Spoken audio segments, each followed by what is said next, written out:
नमस्कार दोस्तों। धरती घूमती है, सभी ग्रह घूमते हैं, सोलर सिस्टम घूमता है, ब्रह्मांड में सभी ऑब्जेक्ट एक बेसिक स्टार से लेकर ब्लैक होल और गैलेक्सीज तक घूमते हैं। ब्रह्मांड में इन सभी चीजों का घूमना महज एक संयोग तो नहीं हो सकता। तो फिर आखिर ब्रह्मांड में सब कुछ क्यों और कैसे घूम रहा है? आखिर वो कौन सी चीज थी जिसने सभी को घुमा दिया? आज की इस वीडियो में हम इसी सवाल के जवाब को जानने की कोशिश करेंगे। तो चलिए शुरू करते हैं। तो दोस्तों, इसके ओरिजिन की उत्पत्ति का पता समय की शुरुआत से ही लगाया जा सकता है। आज से 13.8 बिलियन साल पहले बिग बैंग के तुरंत बाद ऊर्जा का प्राइमोर्डियल आग का गोला अविश्वसनीय स्पीड से एक्सपेंड हुआ, फिर कुछ मिलियन सालों में ठंडा भी हो गया और ब्रह्मांड के सभी मैटर में जम गया। अगर ये आग का गोला सभी दिशाओं में एक समान होता तो आज हम जो कुछ भी देखते हैं वो पूरी तरह से होमोजीनियस होता। प्राइमोर्डियल हाइड्रोजन और हीलियम और कॉस्मिक माइक्रोवेव बैकग्राउंड रेडिएशन का पूरे ब्रह्मांड में बिल्कुल समान मात्रा में डिस्ट्रीब्यूशन होता, लेकिन ये आग का गोला पूरी तरह से एक समान नहीं था। जैसा कि कॉस्मिक माइक्रोवेव बैकग्राउंड रेडिएशन का सैटेलाइट ऑब्जर्वेशन से पता चलता है कि कुछ रीजन दूसरों की तुलना में डेंसर थे और कुछ का विस्तार ज्यादा तेजी से हुआ। ब्रह्मांड में डेंसर रीजन अपने खुद के ग्रेविटेशनल फोर्स की वजह से ढहने लगे, जिसमें मैटर के गुच्छे बनने लगे जो विशाल कॉस्मिक स्ट्रक्चर बन गए। इसका एक एग्जाम्पल ग्रेट अट्रैक्टर है, जो गैलेक्सी क्लस्टर की एक विशाल दीवार है जो करोड़ों लाइट ईयर्स तक फैली हुई है और हमसे लगभग आधा अरब लाइट ईयर्स दूर मौजूद है। ऐसे कॉस्मिक ऑब्जेक्ट्स के स्पिन को एंगुलर मोमेंटम नामक एक कंजर्व क्वांटिटी द्वारा डिस्क्राइब किया जाता है, जो रोटेटिंग मास की स्पीड और स्पिन एक्सिस से इसकी दूरी दोनों के लिए जिम्मेदार है। ब्रह्मांड में मैटर के सबसे बड़े गुच्छों में इनिशियल एंगुलर मोमेंटम था और फिर ये गुच्छे छोटे छोटे गुच्छों में टूट गए, जिससे आकाश गंगाओं के छोटे समूह, आकाश गंगाओं के समूह, इंडिविजुअल गैलेक्सीज, गैलेक्सीज के भीतर सोलर सिस्टम और अल्टीमेटली इंडिविजुअल स्टार्स और प्लैनेट्स बन गए। जो छोटे समूह थे उनमें से सभी को ओरिजिनल टोटल एंगुलर मोमेंटम का अपना हिस्सा मिला, जो आगे भी ऐसे ही जारी रहा ताकि आज हर चीज में कुछ स्पिन हो। ये प्रोसेस काफी हद तक अशांत पानी के निरंतर टूटने की तरह है, जो छोटे छोटे इंडिविजुअल भंवरों में घूमती हैं, जिनमें से सभी की अपनी कैरेक्टरिस्टिक एंगुलर मोमेंटम होती है। फॉर एग्जाम्पल, हमारे अपने सौर मंडल में ग्रह और हमारा सूर्य दोनों एक ही दिशा में घूमते हैं, क्योंकि वे गैस और धूल के एक ही प्राइमोर्डियल बादल से बने थे। आज से 4.5 अरब साल पहले अलग अलग घनत्व की गैसें अंतरिक्ष में चारों ओर घूम रही थीं। तभी एक ट्रिगरिंग घटना, शायद एक सुपरनोवा ने इन गैसों को एकजुट होने पर मजबूर कर दिया। जब ये एकजुट हुई तो इनका गुरुत्वाकर्षण भी बढ़ने लगा। जैसे जैसे इन स्पेस बॉडीज का गुरुत्वाकर्षण बढ़ा, उन्होंने अपने आसपास की हर चीज को खींचना शुरू कर दिया, जिस वजह से ये पिंड घूमने लगे। इस घूमते हुए पिंड में सबसे पहले तो सूर्य बना और फिर बाकी के सभी ऑब्जेक्ट, और ये सभी एक घूमती हुई डिस्क में बने थे, जिस वजह से जिस दिशा में सूर्य घूम रहा था उसी दिशा में बाकी के ग्रह भी घूम रहे थे।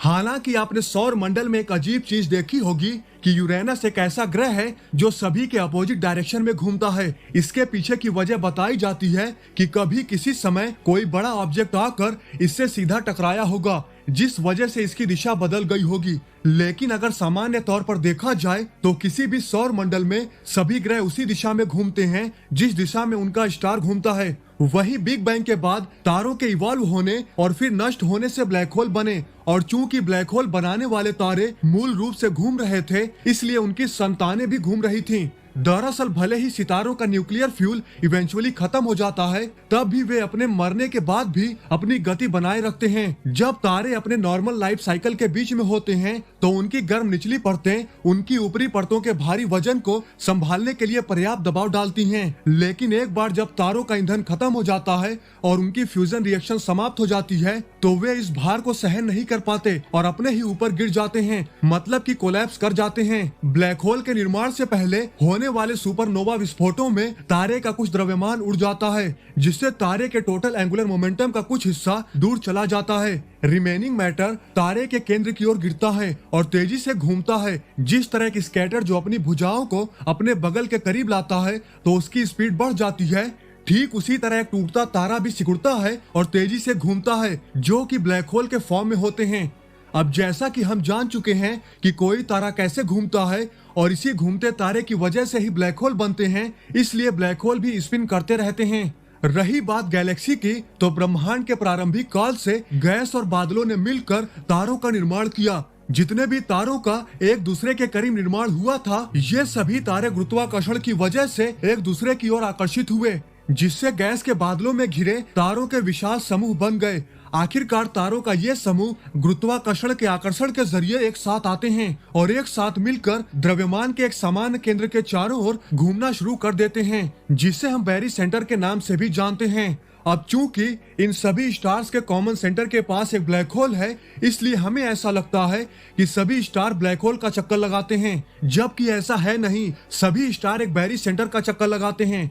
खैर दोस्तों, ये सभी स्टार्स और गैस के बादल जो कि एक कॉमन सेंटर के चारों तरफ घूमते हैं, ये घूमते हुए गैस के बादल और स्टार्स एक डिस्क का निर्माण कर लेते हैं, जिसे हम गैलेक्सी के रूप में जानते हैं। अगर सीधे शब्दों में कहें तो गैलेक्सी कोई ऑब्जेक्ट नहीं है जो कि स्पिन करती हैं, बल्कि ये कई गैस क्लाउड्स और स्टार के समूह से मिलकर बनी होती हैं, जो घूमते हुए एक डिस्क के शेप में तब्दील हो जाते हैं। और हमें ऐसा लगता है कि एक ऑब्जेक्ट यानी गैलेक्सी स्पिन करती है, जबकि उसके पूरे समूह घूमते रहते हैं।